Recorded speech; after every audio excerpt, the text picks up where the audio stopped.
Florence VILLEMINOT. Hello, Hi, Claire. Florence. We're going to start off with reactions in the Pakistani papers to the election that took place. Absolutely. The Nation in their editorial today says that the people of Pakistan have spoken. They've decided to follow the democratic path that they set out before themselves, according to the Nation today. It really applauds the fact that so many Pakistanis came out to vote despite the threats by the Taliban that there might be some attacks, etc. So the Nation says that the country economically is in dire straits. It says that those that have been elected are going to have a very heavy mandate. God forbid that they should disappoint.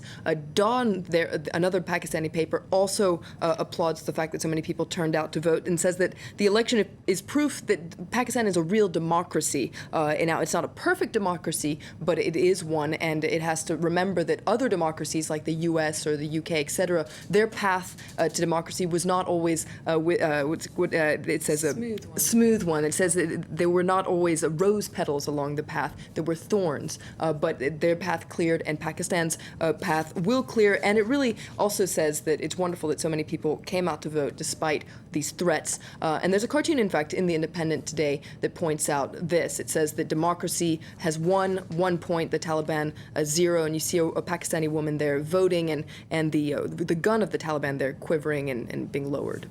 And in that paper, The Independent, they say that the result is a cause for hope, but there are also fears, worries about the future. That's right. The piece points out that Sharif's impressive comeback is a wonderful thing. The tiger has come roaring back to life, but there's one drawback, and that's the question of how he will deal with the Taliban, because the article points out that in the past he said that he preferred to negotiate with the Taliban, and the article points out that that's a tactic that has failed several times in the past and actually encouraged more militancy.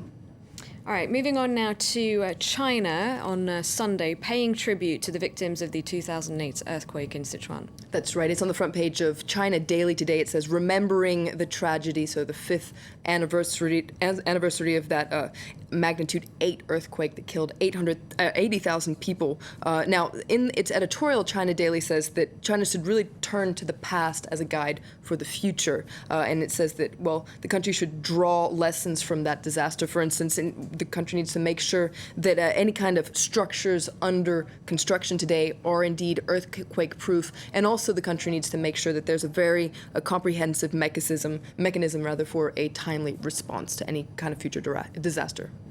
Okay, now let's look at this story coming out of Israel. The Prime Minister is getting a lot of criticism for some rather expensive travel arrangements. That's right. A lot of the media is calling this bedgate. So the Huffington Post actually explains exactly what happened. Basically, Netanyahu, the Prime Minister, he's facing public uproar after it emerged this weekend that, well, he had spent $120,000 in public funds on a special sleeping cabin. So what is this about? This is when he went to Margaret Thatcher's funeral last month. He reportedly asked for there to be a special customized bed put on an airplane. Now, according to his aides, this is because he needed to be fresh for meetings in London, but this has caused a lot of uproar, especially at this time when a lot of Israelis are feeling the pinch economically with the government putting in place austerity measures. The Jerusalem Post points out that it's not the first time that the Prime Minister has faced these criticisms of bedgate, and that's because there's no official private plane for public officials when they go abroad. There's no Air Force One. Exactly, no equivalent of Air Force One. And so a lot of commentators say actually it would be cheaper in the long run if there were such a private plane put in place. So we might see that happen then.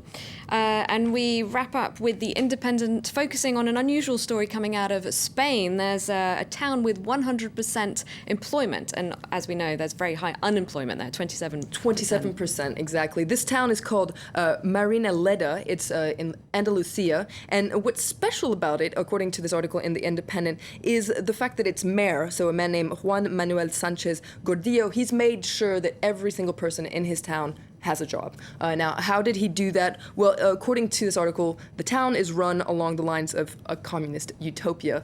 There are some critics, but at least everybody has a job. Right, thank you very much, Florence, for that.